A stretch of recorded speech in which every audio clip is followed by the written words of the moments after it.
Hi, I'm Sharon Mervin. I'm the Public Information Officer for the City of Kinston, and I'm here with Rhonda Barwick, who is the City Manager for the City of Kinston. And there's something I wanted to ask that I think might be of interest to you as well.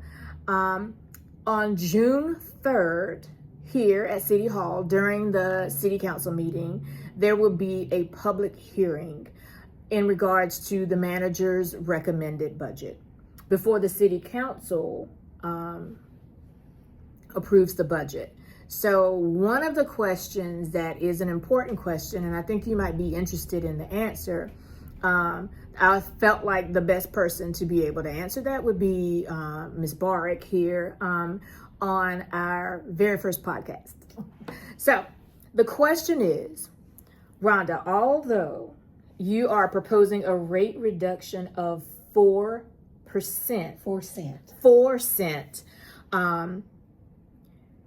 Is it true that some citizens will still maybe have tax payment increases? Mm-hmm. That could happen because your tax payment is a function of two numbers. It's the tax rate that the city sets multiplied times the value that Lenoir County set when it reevaluated your property.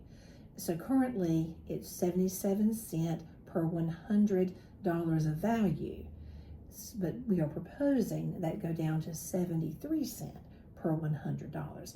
So a citizen could see an increase if the reduction is offset by a higher value, and that would be an individual. They would need to look at their values, and they could get a good estimate of what it might be.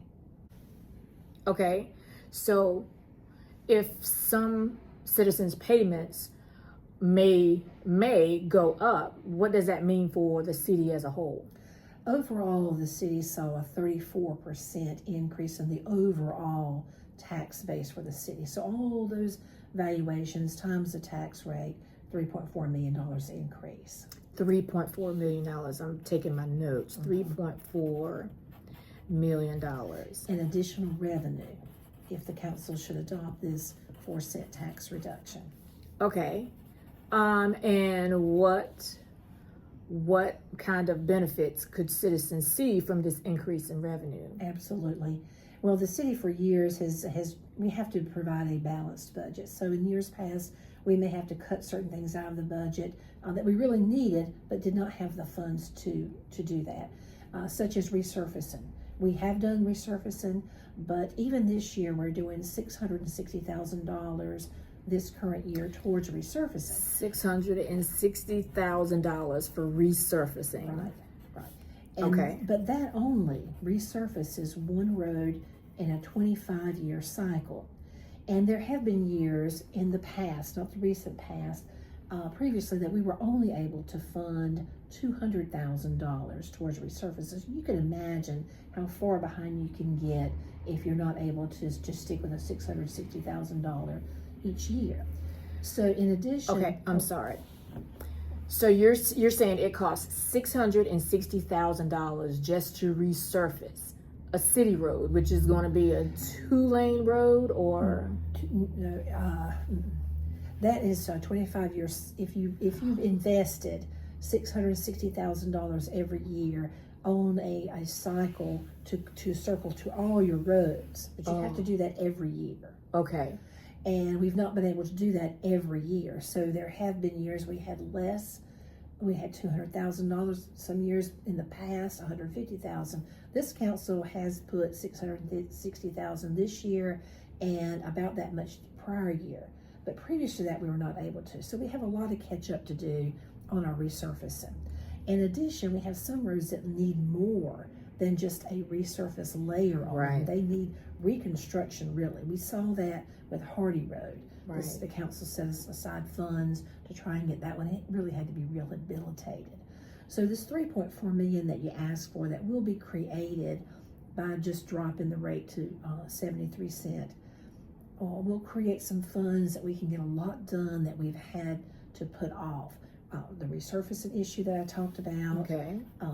We need a new phone system for City Hall. If you've called, there are times that the phones have not worked. It's over a 10-year-old system, it's beyond its useful life. It's $151,000. That's something we've really got to take care of. We have improvements to our recreation facilities. We've made some, but again, we've had to pick and choose what we can do in each year to make sure that we have a balanced budget. These funds will allow us to do a new roof on Mock Gym, address the flooring issues at the Holloway Pool House, the gym floor at Holloway, just a litany of items on the capital outlays that we've not been able to do. In addition, we struggle, like most communities, to hire and keep qualified candidates. If we're able to hire them at our current salary rates and we train them, pretty soon they may leave us to go to another community that's paying more, and then we spend all our training money and our certification money, and someone has taken them away. In fact, this budget that I'm proposing will fund several positions that were unfunded in previous budgets so that we could present a balanced budget. But to be fair, those were positions that were unfunded because we simply could not hire people to fill those positions. Mm-hmm. So we've got to turn that around, and I've often said we want our employees to do more with less, and in order to do that, they have to be experienced employees. Someone mm-hmm. who's just learning cannot really do more than what you expect, and if they have to spend all that time training. Right. So we've got to be able to keep some qualified employees, and the 5% for full-time employees will help us there. But again, we need to do a salary study. We haven't done one in 20 years. There's funds in this proposed budget for that, so that we can address these problems and have a schedule on what we should do to get ourselves so we're more competitive. Okay. And when you said COLA, you mean cost of living adjustment. Okay. Mm-hmm. And that's for the full-time, not the part-time. That's right. Okay. That's right. Okay. So far we've covered that this increase could cover the resurfacing, a new phone system, because we know how important it is for people to call 252-939-3282 when they have a problem. Some of the recreation facilities will get some much needed work, like Mock Gym, Holloway, and salary study that will help us stay competitive with other cities as far as being able to hire qualified and satisfied and become competitive in some areas that we are not. Right. Okay. And is there anything else you want to share about this coming up meeting or the recommended budget that you think people should know? We have the budget on our website under the Finance Department. I would encourage folks to go take a look at it. You can see a complete list of all the capital improvements that we're planning there.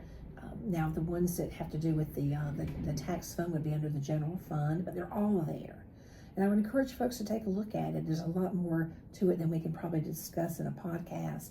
Okay. And if you have any questions, call us, come to the public hearing. Whether or not you have a question, it might be good to hear another person's question. Yes, and it's always a good idea to come to the city council meetings if you don't know what happens at city council meetings. It's just a good place to really get to know the city that you live in and to see who are the people that can actually answer the questions that you may have. So again, June 3rd will be the public hearing for the manager's recommended budget that will be at 5:30 here at City Hall at the city council meeting. Anything else you want to add, Ms. Rhonda? No, I appreciate your time. Okay, thank you. I hope to see you there. And all you have to do is come in through the same place where you would make your payment, and then the door be open. Come in, sign the citizens' comment sheet, and then when the time comes in the meeting for citizens' comments, the city clerk will read your name. You'll come up, speak your piece, and then when you're done, you can sit down and enjoy the rest of the meeting. Someone may not be able to talk to you at this meeting, but they will have your information and someone from that department will get back to you. So we hope to see you June 3rd, 5:30, City Hall.